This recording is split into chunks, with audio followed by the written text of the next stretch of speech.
પ્રણામ ભાગ્યશાળીઓ, જય જિનેન્દ્ર।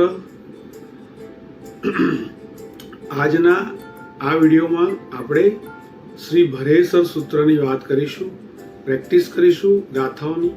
તે પહેલા શ્રી ભરેસર સૂત્રનો પરિચય આપણે જાણીએ। જૈન શાસ્ત્રોમાં જે જીવન ચરિત્રો સંગ્રહાયેલા છે તેમાંના કેટલાક વિરલ કોટીના મહાપુરુષોના જીવનનું સ્મરણ કરીને પ્રેરણા લેવા માટે આ સૂત્રમાં ટોટલ 100 મહાપુરુષો અને મહાસતીઓનું નામ સ્મરણ છે, જેમાં 53 મહાપુરુષો છે અને 47 મહાસતીઓના નામ આવે છે।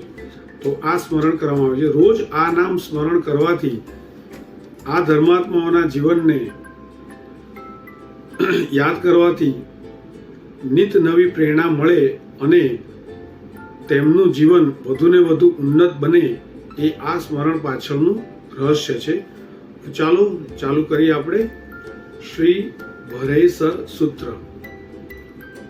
તો પહેલા આપણે આખું આ સૂત્ર બોલી જઈએ છીએ અને પછી સમયની અનુકૂળતા પ્રમાણે આપણે એની પ્રેક્ટિસ પણ કરીશું। તો ભરેસર બાહુબલી, અભય કુમારો અ ઢંઢણ કુમારો, સિરીઓ અણી આ ઉત્તો અયમુત્તો નાગદત્તો અ। આ પહેલી ગાથા। ગાથા નંબર 2, મે અજ્જ થુલિભદ્દો વૈરરસી નંદીસેણ સિંહગીરી કયવન્નો અ સુકોસલ પુંડરિયો કેસી કરકંડુ। હવે ગાથા નંબર 3, હલ્લ વિહલ્લ સુદંસણ સાલ મહાસાલ સાલિભદ્દો અ ભદ્દો દસન્ન ભદ્દો અસન્ન ચંદો અ જસભદ્દો। ગાથા નંબર 4, જંબુ પહુ વંકચુલો ગય સુકુમાલો અવંતી સુકુમાલો ધન્નો ઇલાઈપુત્તો ચિલાઈપુત્તો અ બાહુમણી અ બાહુમુણી। ગાથા નંબર 5, અજ્જગીરી અજ્જરખીય અજ્જ સુહત્થી ઉદાયગો મણગો કાલયસુરી સંબો પજ્જુન્નો મૂલ દેવો અ।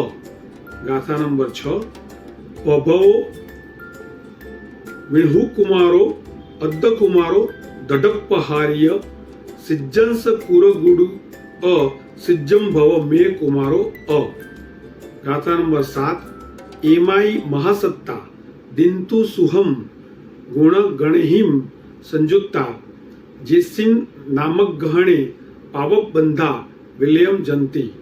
ગાથા નંબર 8, હવે અહીંથી મહાસત્યોના નામ આવશે। સુલસા ચંદન બાળા મણોરમા મૈણરિહા દમયંતી નમયા સુંદરી સિયા નંદા બદ્ધા સુબદ્ધાય સુબદ્ધાય। ગાથા નંબર 9, રાઈ મઈ ઋષિદત્તા પૌમા વૈ અંજણા શ્રીદેવી જિઠ્ઠ સુજિઠ્ઠ મિગા વૈ પભા વૈ ચિલ્લણા દેવી। ગાથા નંબર 10, બંભી સુંદરી રૂપિણી રેવઈ કુંતી શિવા જયંતી અ દેવઈ દોવઈ ધારિણી કલાવઈ પુફચુલાય।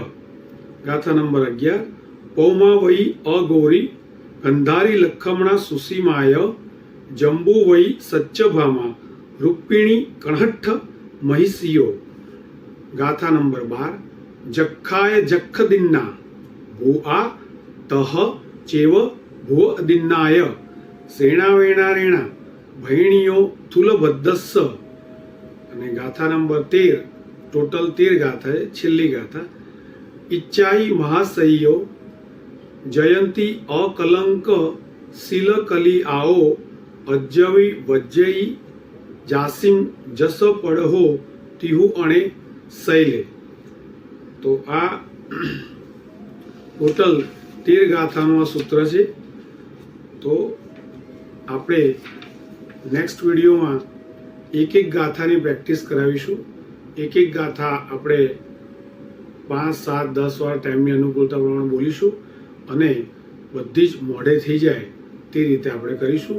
પછી એક વિડીયોમાં આપણે એના અર્થ સાથે એમાં આવતા નામનું જીવનનું એ મહાપુરુષોના કે મા સતીના નામ સાથે જોડાયેલી થોડીક માહિતી પણ આપવાનો પ્રયત્ન કરીશું.